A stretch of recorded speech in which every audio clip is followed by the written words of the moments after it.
Hello and welcome back to the IPA's Looking Forward, a weekly podcast of debate and discussion about politics and ideas. It's a very special episode today, an interview conducted by my co-host Chris Berg with the famous libertarian economist Russ Roberts of Econtalk fame, and also Professor Mike Munger from Duke University, who amongst other things has run for Governor of North Carolina on the Libertarian Party ticket. He's got a fascinating conversation with Chris about that in the interview you're about to watch.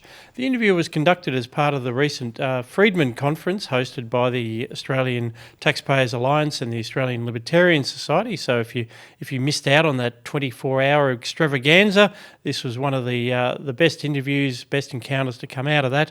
And Chris did a great job. Of course, they talk about the pandemic, they talk about libertarianism, they talk about freedom. Is this the apotheosis of the nanny state, or is it the start of its demise, as we see that these regulations being highlighted are actually dragging us down? And maybe this is, as one of the guests puts it, the golden age of libertarian scepticism. We can only hope. I'll be passing over to the conference, the interview in a moment, but don't forget that Looking Forward is a product of the Institute of Public Affairs. If you're not already a member, please do go to ipa.org.au to see how you can join, donate, or just get around our voluminous and brilliant research. I'll be back with you at the end of the program, but right now I'll just hand over to Chris for his interview with the great Russ Roberts and the great Mike Munger. My name is Chris Berg. I'm the co-director of the RMIT Blockchain Innovation Hub and host of Looking Forward, a weekly podcast on politics and culture with the Institute of Public Affairs.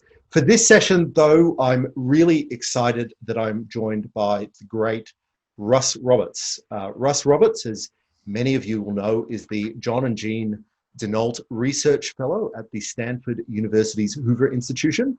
Russ is most famous and most admired, of course, for hosting the weekly podcast Econtalk, which is itself hosted by the Library of Economics at Liberty. It's now approaching its 15th year, which is horrifying as much to me as it is to him, no doubt.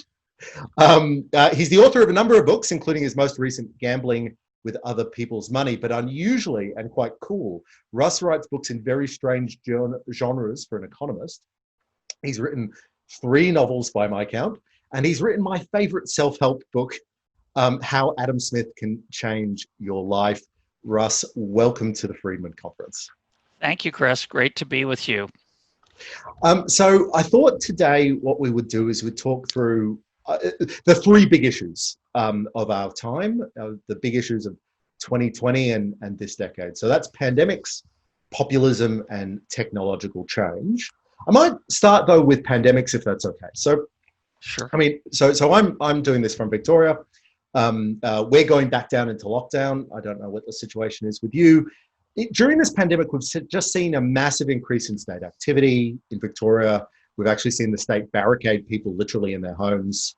We've seen civil society respond in a really positive way, and in some cases, we've seen deregulation. I think it's meant that a lot of people are rethinking some of their understandings about the economy and society. But I just want to ask you, on the broadest point, what do you feel like you understand better since the pandemic started that you might not have understood beforehand? Well, that's not a very cheerful thing. The thing I understand better is how partisan and tribal American politics has become. I think this is epitomized by the fact that wearing a mask out and about in the middle of a pandemic is now a partisan issue in the United States. It blows my mind. And of course, it's not just, well, I don't know if it's a good idea, or it's probably a good idea. It's more like, if you wear a mask, you're an idiot. And if you don't wear a mask, you're a moron. And you're un-American on either side. And I have the right to go into a store without a mask. And I have the right to tackle you if you come into the store without a mask. I mean, it's a pitiful litmus test for what has happened to our political culture in the United States. So that's one of the things I've learned. What else have I learned? I learned that, I think a lot of what has happened in the aftermath of the pandemic and its course being run here in the United States, at least, is how relatively unimportant some of the things are that we thought were so crucial. The government locked down in the United States very late, third week in March.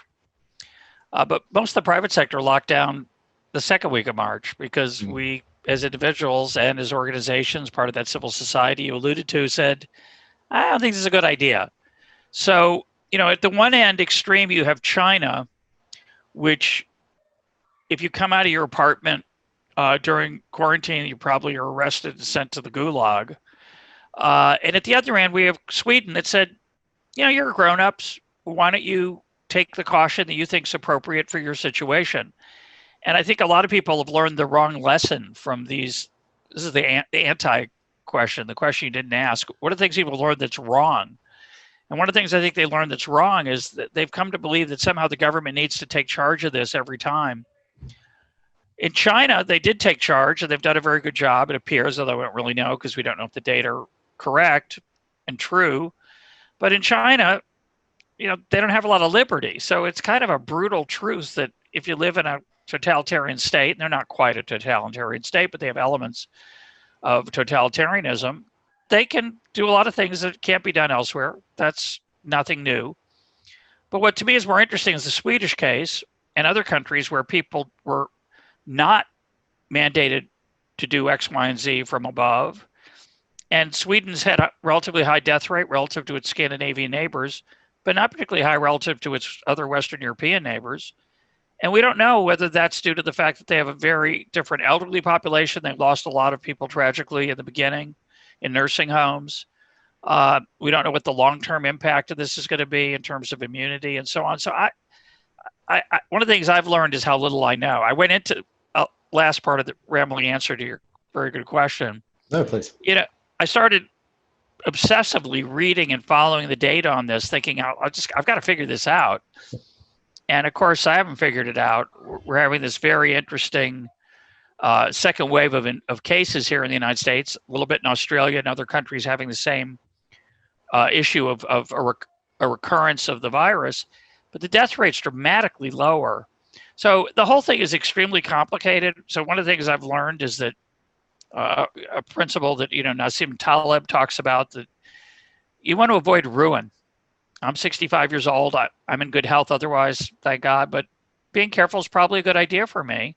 I don't want to take a chance, and I'm lucky I can still lead a lot of my life without going out a lot. And if I do go out, I wear a mask. So I think we've learned a lot about, things we don't know. And also, I think the challenges we'll face the next time this happens. How we respond to this coming out of it and helping the people who've suffered, and not just the ones who've died, of course, their families, but just the people who've lost their jobs, is going to be another challenge that I'm not so optimistic we'll handle so well here in the United States. Yeah. It strikes me that one of the great themes of Econtalk, as you've evolved it over the last decade and a half, is that knowledge problem, which obviously you're very strongly inspired by Friedrich Hayek's idea of the knowledge challenge, but just a more general philosophical skepticism about what we can know, which leads to a modesty about what we should do, which I think I share. But isn't this a really hard time to have that skepticism?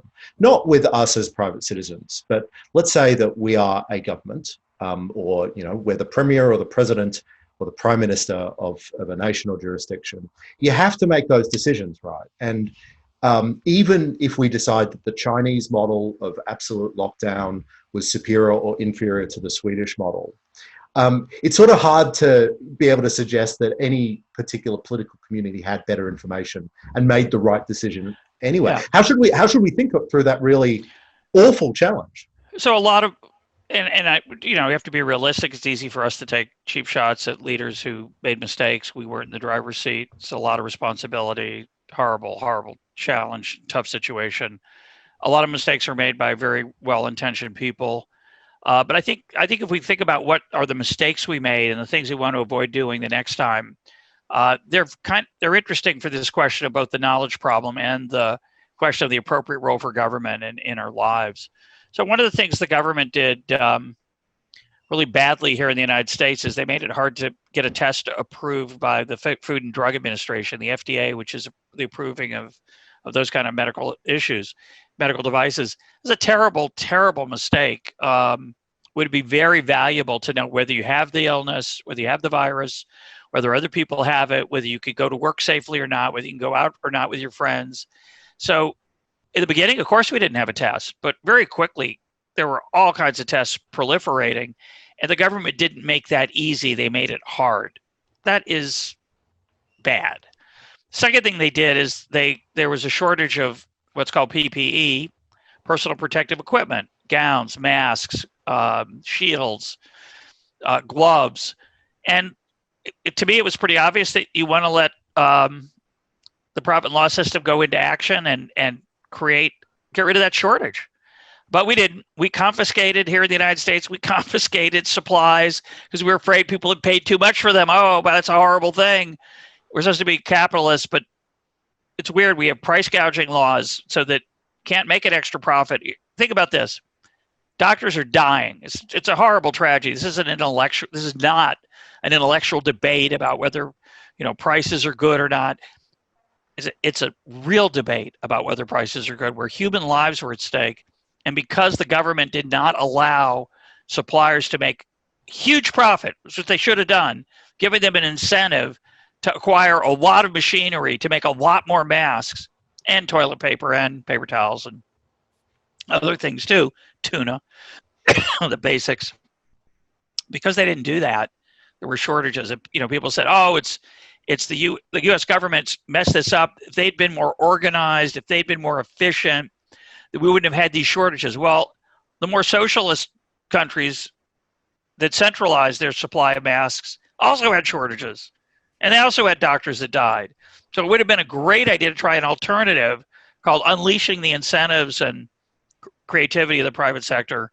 And that happened to some extent, but it all had to be sort of roundabout and sneaking around and avoiding the normal ways we would have done to solve these problems. So I think that was a terrible mistake. And then the third thing, which this mask question, I get debates on Twitter with people who say, well, we just don't have any data on whether masks work. And my answer to that is, we don't have any data. It's not my joke, somebody else's joke. We don't have any data on whether it's dangerous to jump from an airplane at 30,000 feet without a parachute. Because we haven't tested it enough, no. Never tested it. It's never been there's no clinical trials. There's no randomized control trials on whether it's a control group who wore one and who didn't have one and one who did. I would be happy to take the placebo in that, for instance. Yeah. Which placebo would that be? The not jumping. Yes, the not jumping group. Well, I'm thinking about the jumping with a parachute and jumping without. But the point is that we understand gravity. That's science. I know that we don't have any peer-reviewed journal articles on whether wearing a parachute, but that is not the only way we understand how the world works. And similarly, we don't have a lot of peer-reviewed journal articles on mask wearing, but when you have a disease that's spread through the air, through people's faces, why is it not scientific to cover your face? Do you really need to have a 30,000 person test of whether this is a good idea? So I think it was a terrible leadership failure on the part of President Trump not to just show up wearing a mask. I don't know why he didn't do it, but it would have. I think it would have saved some lives. Is the problem there then that we strongly confuse public mandates and private views? So it is very possible to have a world where the government does not require masks, but there's almost 100% mask wearing because individuals privately choose to do so. And it strikes me in my own life and in the life of colleagues and friends, there's the rule, right now it's illegal for me to go outside to do certain things, but I might make decisions on top of that prevent me from doing other stuff. And I think in Australia, I when we started removing the restrictions, it was a bit scary for a lot of people because it meant that the responsibility for making their choices was on them, that the risk was their own. Great point. Yeah, I think that's a great point. And I think, this has bothered me for a long time. The idea that if we didn't make it illegal to murder people, then it would be okay. People would say, oh, I guess it's okay. Of course it's not okay. Do you really think the laws against murder are what prevent most people from murdering other people? No, it isn't. They're not. They might prevent some people. They do allow the prosecution of people who violate that very human norm. But the drug war is the same issue. The idea that somehow, if we make drugs legal, then we're saying it's okay to take drugs. No, we're not. We're just saying we're not going to use the apparatus of the police and the FBI in America and the federal government to restrict the supply and put people in jail who pursue a pleasure that they enjoy. I'm not a drug user. I don't like it. But the idea that somehow that it encourages it if we don't make it illegal is a terrible, terrible philosophical lesson for an educated adult population. Now, parents and children, parenting's different, right? When your kids are running around, you don't want to say, I won't tell them to run into traffic. They should learn that themselves. No, bad idea. But you don't want to be treated as a child when you're an adult.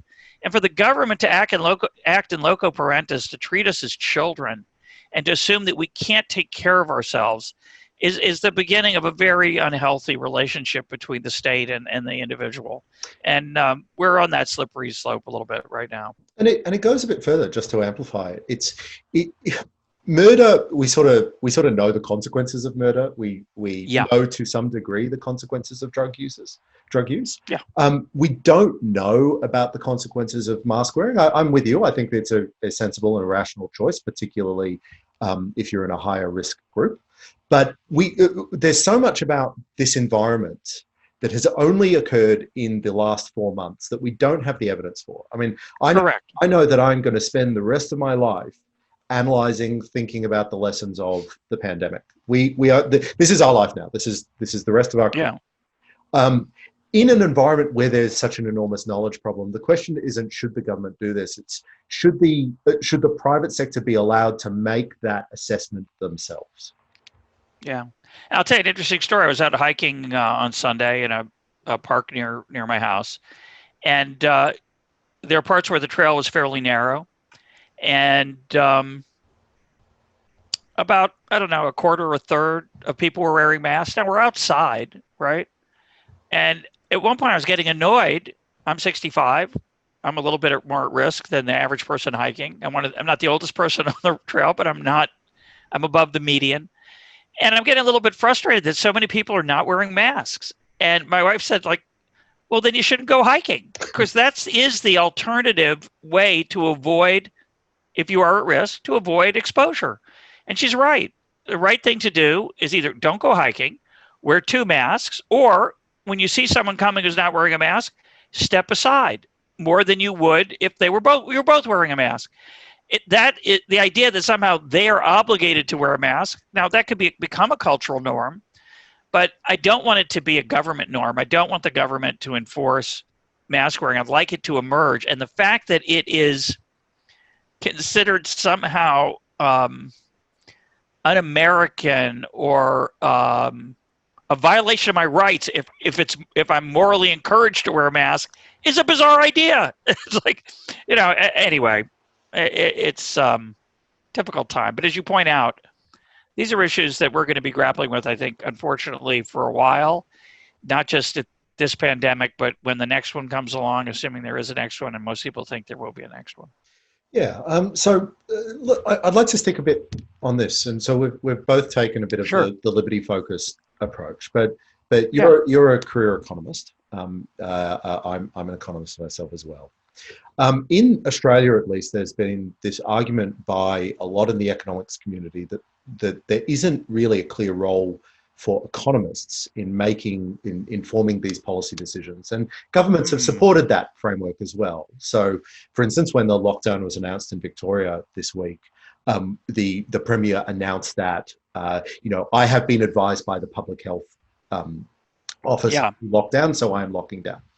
What is the role for a social scientist in navigating those sorts of choices? Because I know nothing about epidemiology. I mean, I've been reading as much as I can, but it's hard for me to navigate as a. I got good and bad news for you, Chris. Yep. Epidemiologists don't know much about epidemiology either. That's part of the problem, and that sounds like a cheap shot and a stupid snarky thing to say. But epidemiology, as practiced in the academic world, is finding correlations between various foods and health outcomes measured retrospectively on diet. And, so as half the studies in epidemiology say that alcohol kills you, and the other half say it's going to extend your life. And or they ask people how much caffeine they drank during their lifetime, and the ones forgetting that they can't control for everything else, and they decide that caffeine is either good for you or bad for you. And of course, there's studies on both sides. And the latest one makes the front page of the New York Times, and it should be ignored, actually, as some have started to suggest. I think the point you're making, though, is a really deep and appropriate thing to struggle with. Doctors are not really good at trade-offs. Economists are good at trade-offs. They understand there often are trade-offs. And so my issue with this, the thing that's bothered me the most is that we did lock down in the United States somewhat. We closed bars, we closed restaurants, we closed music concerts, venues, etc. A lot of people did it voluntarily, but the government also did a good chunk of it. And certainly the government encouraged it. Certainly the public health officials encouraged it. They said your risk of dying, that the death risk, is not trivial for older people. It seems to be somewhat small for younger people. But they didn't make that distinction. They also, by the way, said don't wear a mask because we didn't even talk about this, because we might need it for the doctor, so we're going to pretend that they don't work. So they encouraged a bunch of people to think that they shouldn't wear a mask, but they probably should have, and further degraded the reputation of their organization, the Center for Disease Control here in the United States, or the World Health Organization internationally. That's a whole other issue. Very, very depressing. But the point I want to make is that out of a combination of fear and lockdown, a lot of economic activity just stopped.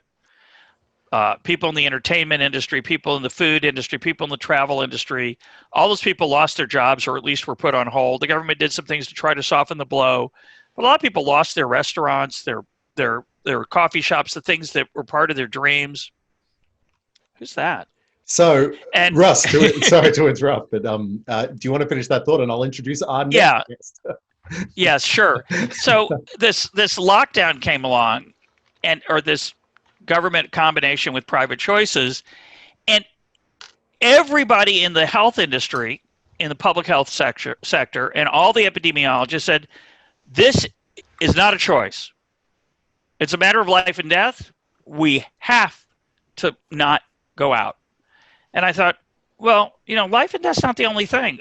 Last time I looked, everybody dies. I mean, that just, it's just, and how you live and how long you live are relevant, but those are two different things, right? How long you live and how you live.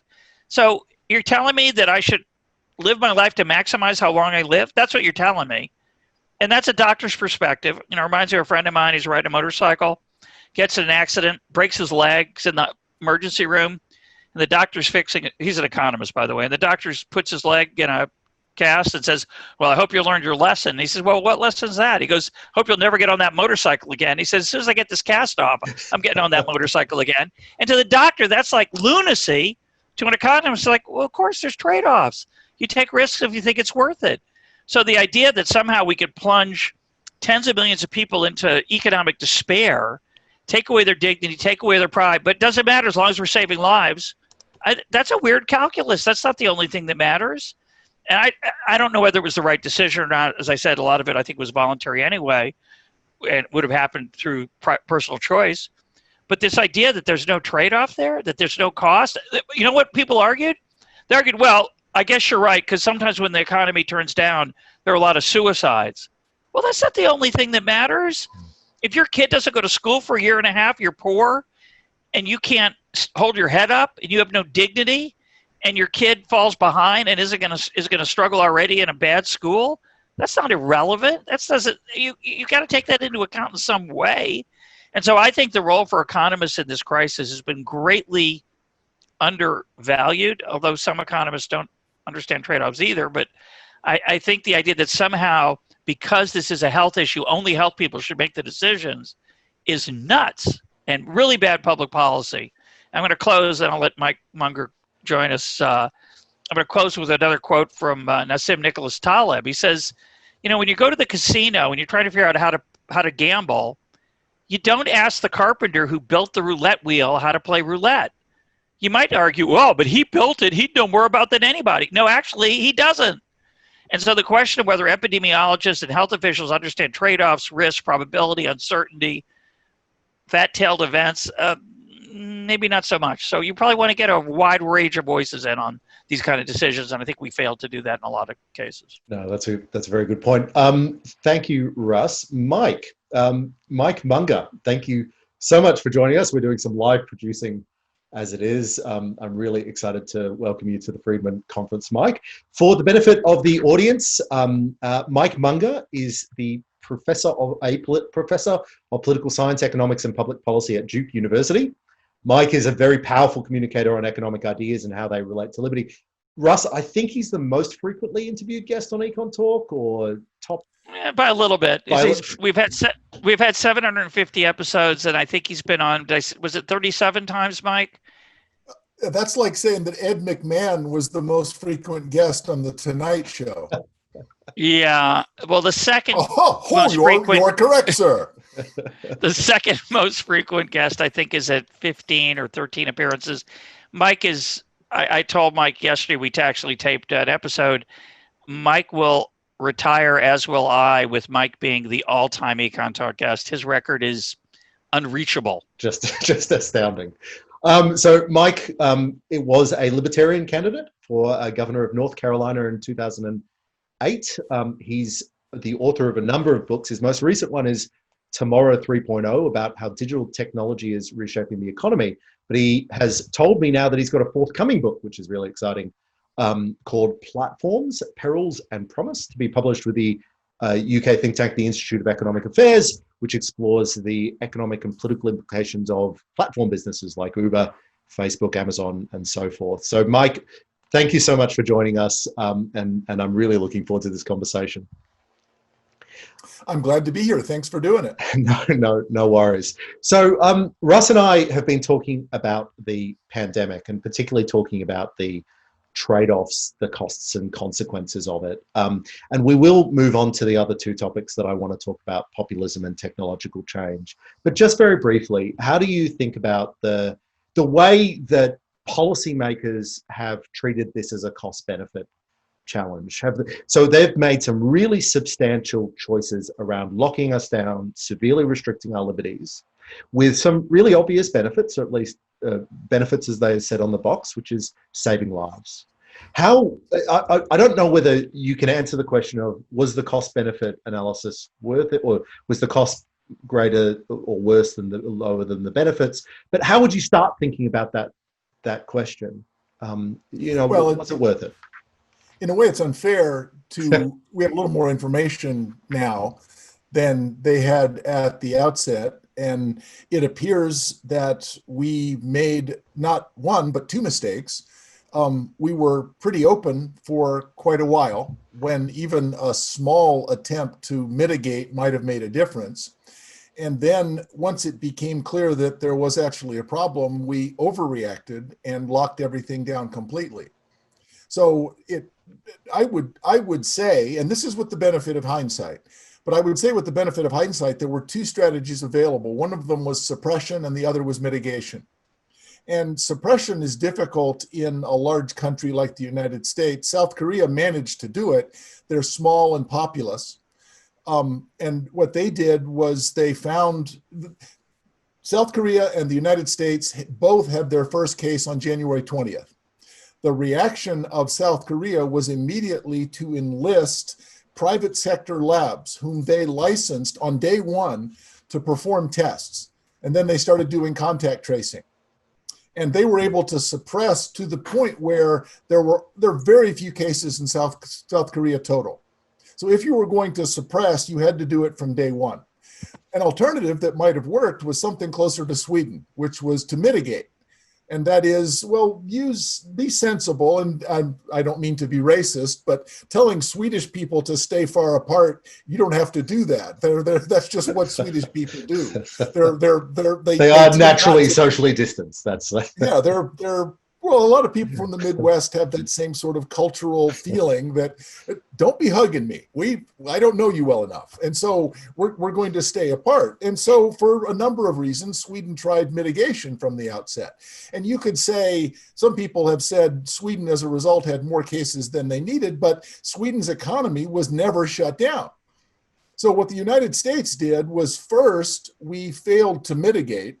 And then we tried to suppress, but once it had gone so wide, the attempt to lock all of the economy down means that I'm afraid there's a lot of businesses. Actually, Russ and Tyler Cowen did a podcast on this. I think it was in April, maybe it was in even late March, where they talked about whether the economy might reopen.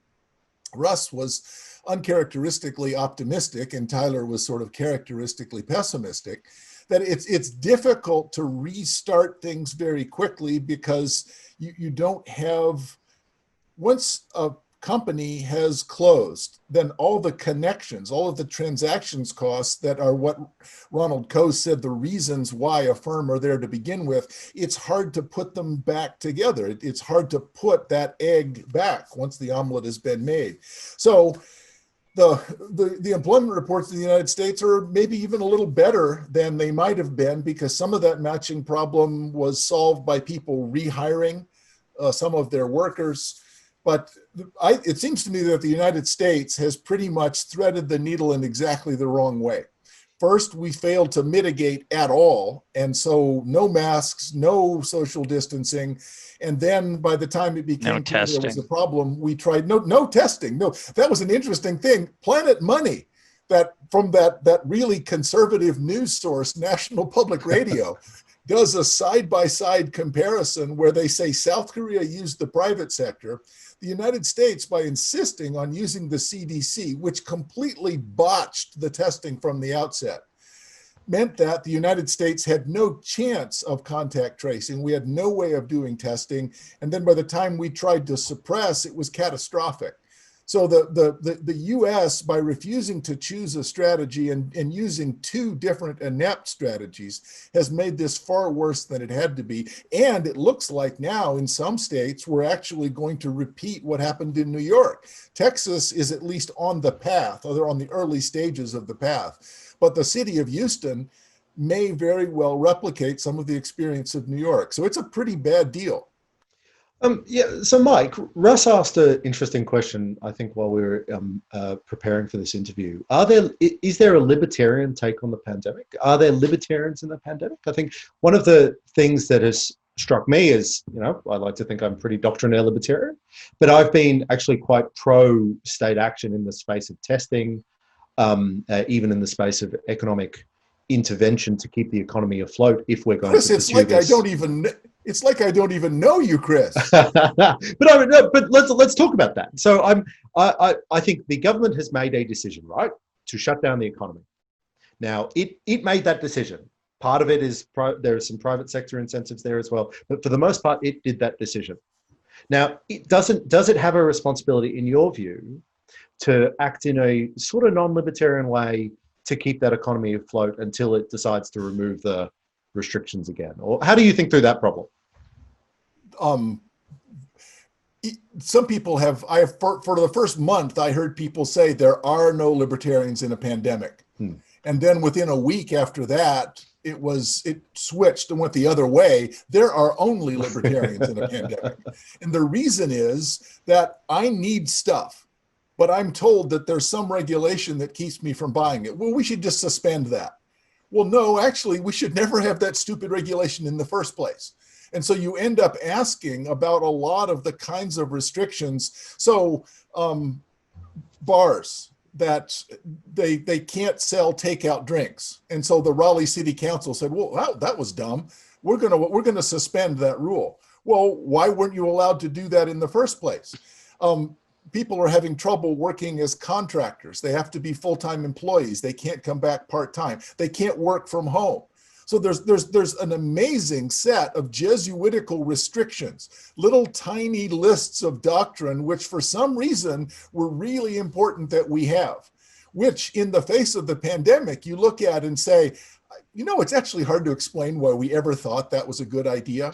So I would say that what we're seeing is a golden age for libertarian skepticism about this long list of pointless regulations. Now, if what you're saying is we're not anarchists, and we think that there is some role for the state to provide for public goods and to work across large-scale jurisdictions to solve collective action problems, I never thought that was a bad idea. So if the state would stick to its knitting, if the state would stick to the things it's supposed to be doing, rather than trying to act as a nanny in everybody's home and restaurant, then I wouldn't be a libertarian in the first place. The reason I'm a libertarian is I'm a directional libertarian. I want to get rid of the thousands of nonsensical, inexplicable little regulations that have been exposed in the pandemic as being pointless and costly. So I agree wholeheartedly. And Chris, thank you for libertarian shaming me. Chris, why don't you pause for a minute and let the standing ovation, let everybody sit down and stop clapping, because I'm sure they're up on their feet. I mean, it's an interesting time. So to shift topics just a tad, it's a really interesting time to have this ideological dispute, because we're in the middle of a great ideological realignment, as I see it. So we've got conservative nationalism on the right, we've got the woke revolution on the left, we've got cancel culture has come off the back of the pandemic, bizarrely. Has this changed? I'll ask this to Russ first, actually. Russ, has this changed the way, or these ideological shifts, the pandemic, populism, so forth, has it changed the way you communicate the ideas of liberty? Is it, John Stuart Mill said that to have wrong ideas test correct ideas is actually good for the correct ideas. Have you had to find yourself restating or stating differently the ideas of freedom? I think the biggest challenge is most people don't care about them, right? I think we're in a time right now where the traditional left-right libertarian axes are dead. Mike and I are both, and we're all trained as economists. You think about the bread and butter issues that I've been passionate about, at least over my lifetime. I'm against the minimum wage. I think it hurts poor people. I'm in favor of free trade. I think it creates dynamism and opportunity for people to use their skills. I believe in open borders to human beings to go to where they can most prosper. I like small government and low taxes, low tax rates and low tax revenue and low government spending. All three are important. Less regulation. Most of these issues, Mike points out regulation. There are a lot of people anti-regulation. Yeah, well, that's for this corner, tragically, not writ large. Most of the issues that I've spent my life trying to convince people about, people are like, what? they're not interested in them. The things people are talking about are your sense of country, your sense of culture, your pride, your family. These cultural and social issues are what people care about right now. And I think we're kind of irrelevant as economists. It's like a lot of my friends who are macroeconomists have interesting things to say about the debt. Really? Who cares? Nobody cares. The United States just spends more money and doesn't collect any taxes for it. That's fine. So, the traditional areas that I think have been the battleground in America between, say, Democrats and Republicans, they've either disappeared or gotten flipped on their head. Like I said before, we're arguing about masks. That's what we're arguing about. And I think there's really what's been unleashed in the land by the internet revolution is a sense of tribalism. And the size of government is not what people are going to fight over for a while. We'll come back to it. We always will. It's a perennial issue. But right now people are arguing about, their identity, whether it's on the left where they're talking about identity politics, or whether on the right, their sense of national pride. These are the things that people are going to right now are literally fighting over, and they're not libertarian issues to me. I bet Michael has something more interesting to say. Yeah, Mike. I mean, so do you, A, do you share that pessimism? And B, do you see a way forward for either us as a movement or just the liberal community more generally? Well, I would say that it is going to require a certain nimbleness on the part of people who favor liberty, because as Russ suggested, what's actually changing is the tactical cultural ground underneath us. The terrain of the debate itself is changing. So for much of my life in the liberty movement, it was more or less taken for granted that there's a certain kind of cooperative cosmopolitanism, that the Washington consensus was that the advantages to free trade meant that the argument against protectionism was unilateral. So then, and what I mean by it, so the argument for free trade is unilateral in the sense that even if the United States just reduces its trade barriers to foreign products, it doesn't matter if other countries buy from us. If we just reduce our own trade barriers, we are in effect reducing a tax on our own consumers and expanding the extent of division of labor, which means that we can then devote our energies to producing something else. I have, in the past 3 years, realized that that argument doesn't address, and Russ said this quite well, that doesn't address that cosmopolitanism, that the fact that, yeah, China benefits from it, but we benefit too, so it's okay. We are now in a situation where it is more like war. Now, in a war, if you tell me that our attack on another nation is going to cause some American casualties, I'm going to say, well, that's okay, because we're doing more damage to them. I would never say, the argument against war is unilateral, because if we're at war, we may suffer some casualties. Yes, the point is to impose more casualties abroad. And so Trump's trade policy it has nothing to do with American consumers. It is about imposing harm on our trading partners in a way that reduces their power. Power is zero sum. Economic cooperation is positive sum. And so a lot of the arguments that I'm used to making, and when I get home and look in the mirror and say, damn, don't you ever die. You won that argument. Maybe your opponent didn't think you won, but I'm sure I won that argument. I no longer think that, because my opponent says, yeah, I don't care about any of that. What we need to do is reduce the power of China to reduce the power of the United States by using their influence. So what we have to do is weaken China. Sure, it weakens the United States, but so long as it weakens our trading partners more, that's fine, because that's the way war works. And I'm just not set up to participate in that sort of debate. And so the ground has shifted under my feet in a way that I think poses a lot of challenges. Obviously, it's opportunities, but we can't just go on spouting the same platitudes. We're going to have to think how to participate in this. And the old sides, the old alignments have broken up. So I share nothing with any Republican candidate that I can see that at the federal, state, or local level. I have no affinity with any of the Republican platform. And so it happens that I'm running right now as a libertarian here in North Carolina for the North Carolina General Assembly. It's interesting to look at the issues that people think are important. If you run as a candidate, as Russ said, what do people actually care about? I'm having trouble finding things that I would normally talk about that voters care about. So nimble. My one word answer is we're going to have to be nimble, because we have generally been dogmatic cosmopolitans, and that has nothing to do with anything that anybody cares about. I didn't realize you were running, in this election, are you? Right, I'm running for the North Carolina General Assembly, well, District great. 34. Oh, fantastic. Okay, well, all of our viewers in District 34, if they can support Mike Munger for political office. I mean, so in that sense, what I worry about this conversation, though, is are we just responding to the same thing that everybody else who's extremely online, extremely involved in the media responding to as well? Because it is certainly the case that there are people out in the community that don't read the New York Times, don't know about the Tom Cotton op-ed controversy, they don't know about conservative nationalism, they didn't follow the American Greatness Conference, they don't really pay as much attention to the statutes, but they do care about things like tax rates.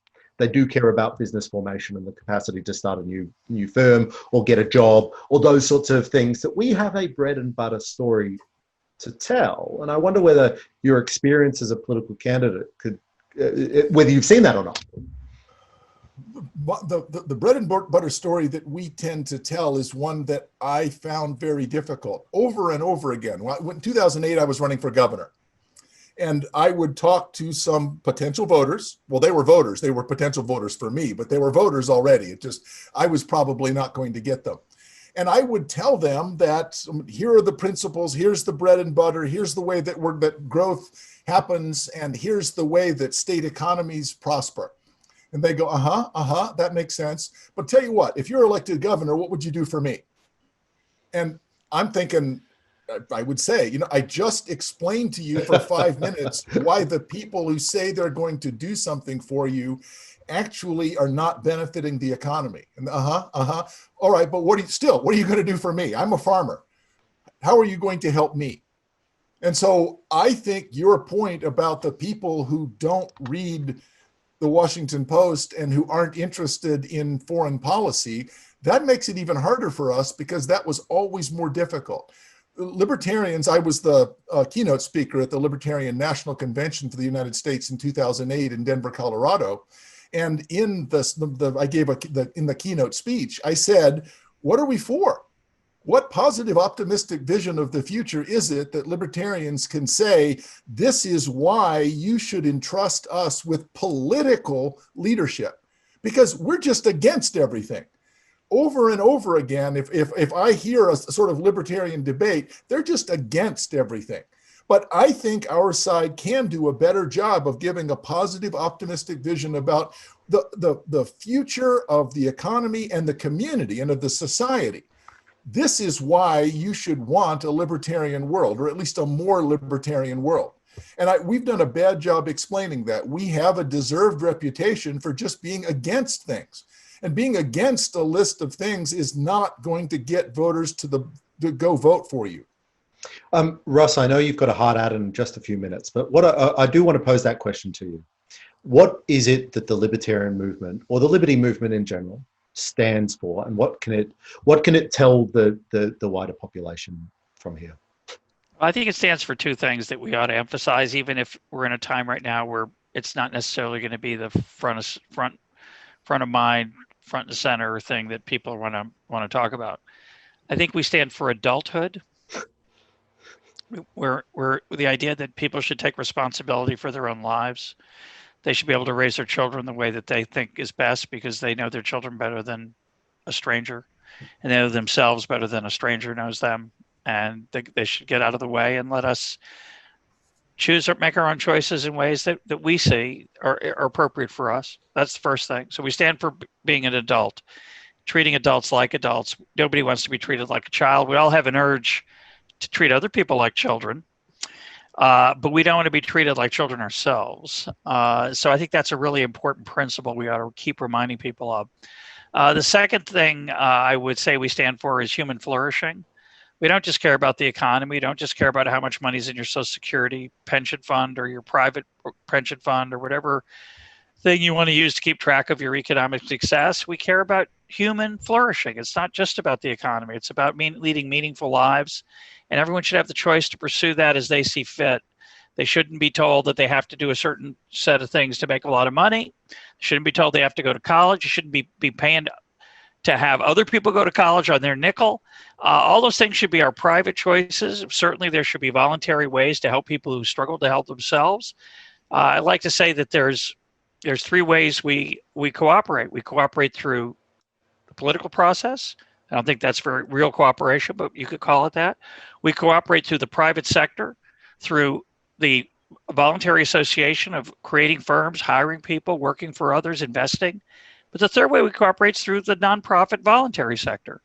And that people think, oh, it's business versus government. But there's a third way, which is called charity, philanthropy, civil society. So we sell adulthood. I said two things. I got four. Adulthood, and I'm just getting started. Adulthood, and I do have a hard stop, but I got at least 6 more minutes. Adulthood, human flourishing, remembering the importance of civil society. And the fourth is centralized power is dangerous.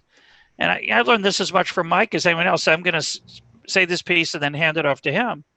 The idea that somehow a person who has no skin in the game, who's not your friend, does not love you, has no affection for you, is somehow going to do a better job arranging your affairs than you could arrange for yourself, is the road to serfdom. It's a horrible idea. And the idea that somehow they'll use expertise, or they'll hire the right economists, or they'll pick the best, health policy because they'll be motivated by what? They got to be motivated by something. And when you centralize that power, it gets corrupted. It leads to the corrosion of care. So those are my four principles. Adulthood. Let's see if I can remember them. Adulthood, flourishing. What was the third one, you guys? Can't remember. The fourth was centralization. Fourth was decentralized, that is centralized, and the third one was. But it was awesome. Something else, but you'll go back to the tape. That's fine. Back. Yeah, exactly. It's late here in America. You guys broke up early in the other side of the world. God bless you. But here it's we're Mike and I are both in our nth hour of zooming. We're over zoomed. So Mike, I'd like you to answer that question, but really. The topic that we haven't covered is the topic of your books, your two most recent books, which is technological change. And the way I'm genuinely really excited about the future, and I think we as a movement can tell a story about an exciting technological future that brings new possibilities for liberty. But very quickly, because Russ does have this heart out, how do you think about the future? And give us give us something optimistic. That's really what I'm looking for. It's a perfect segue in a way, because you could take the positive version of what Russ said. So this is my bumper sticker. Awesome. And it says individual rights and personal responsibility. And I'm happy to send that bumper sticker to anyone Wednesday, and you don't have to put it on your car. So the taking personal responsibility is actually a positive, optimistic vision. I think the number one libertarian hero should be Alexis de Tocqueville. We have made a terrible mistake. We got suckered by the left into this false dichotomy between markets and the state. In fact, we should be in favor of anything voluntary. And if that was the third thing, civil society. Thank you. Yeah, so that's why it was a perfect segue. I didn't want to give you credit, but that's why it was a perfect segue. Anything voluntary. And in fact, Richard Cornell, the famous libertarian third way guy, talked about the independent sector. He thought that it would be the golden age for libertarians would be when we stop trying to defend the very forward position, which is indefensible, about the perfection of markets. Now, I would say that the reason we need markets is not because markets are perfect. It's because the world is imperfect and we get information from prices. But we don't need to defend that at all. What we need to do is to defend anything voluntary. So voluntary private associations of the sort that Alexis de Tocqueville talked about, there's a huge group of people that are willing to work for that. And so in my most recent book about platforms, I recognized that we don't need to rent. This is something that Russ had sometimes told me that he objected to the idea we were going to rent and that everything was going to be based on the commodification of excess capacity, the way I argued in the earlier book, Tomorrow 3.0. So as with all my work, it partly I should just admit that Russ was a big influence. Platforms are any system that solve the problem of triangulation, transfer, and trust, the three main transactions costs that keep us from cooperating. And so an example is Wikipedia. Wikipedia is not a market, but Wikipedia is a genius way of getting people to cooperate. It's completely decentralized, but we know who's an expert in the area because an interpretive community decides who gets to do these edits. You get credit for it. They also have a really easy system of changing bad edits. So suppose that Russ wants to change my Wikipedia page. He stays up all night and he puts a bunch of funny pictures. Defamatory stuff, anything really he wants, yeah. So that it would be really bad. And whoever it is that manages my page, and apparently they don't look at it very often, but whoever it is that manages my page, next time they look at it, they say, oh, this is trolling. And it's one button, you revert it. So Russ spent 4 hours working on my Wikipedia page to sabotage it, and it's one button to revert and get rid of all of that. So Wikipedia is a platform. It creates a setting where cooperation is possible, and its information wants to be free. But there's two senses of free. One is libre, one is gratis. Making it gratis probably won't work. We need to pay with credit. But making it libre in the sense that it can go around the world in an instant in a way that's accessible to everyone. And it doesn't require markets. It's just a voluntary private association. That's what my new book about, and that's the future of libertarianism. Fantastic. Well, thank you so much for that, Mike. Thank you, Russ. I think this has been a fantastic session, and I really appreciate you taking the time to speak to the Friedman Conference, Friedman 8. Thank you. Okay, that was a great interview there from Chris with Mike Munger and Russ Roberts. You're back with Scott Hargraves, the other co-host of the IPA's Looking Forward podcast, and I am, amongst other things, editor of the IPA Review. If you're a member of the IPA, you will be receiving your IPA review in the mailbox very shortly. If you don't, it's because of Australia Post and the pandemic, but that's another story. So if you want to receive that 4 times a year, the only way you can actually do that is to become a member of the IPA. We've got some special offers going on at the moment for $55, a discount on the usual price. You'll get your membership and maybe a few other little goodies as well. So contact our membership team or go to our website at ipa.org.au. But I'll leave it there. A big thank you to Chris, our guests. Of course, in the show notes, you'll find links to some of their great works, including the Econtalk podcast and Russ Roberts' book, which is How Adam Smith Can Change Your Life, which I heartily recommend. And a big thank you also to Josh, as always, in the control room for putting this program together. We'll be back with more, what I might say is our regular Looking Forward episode next week.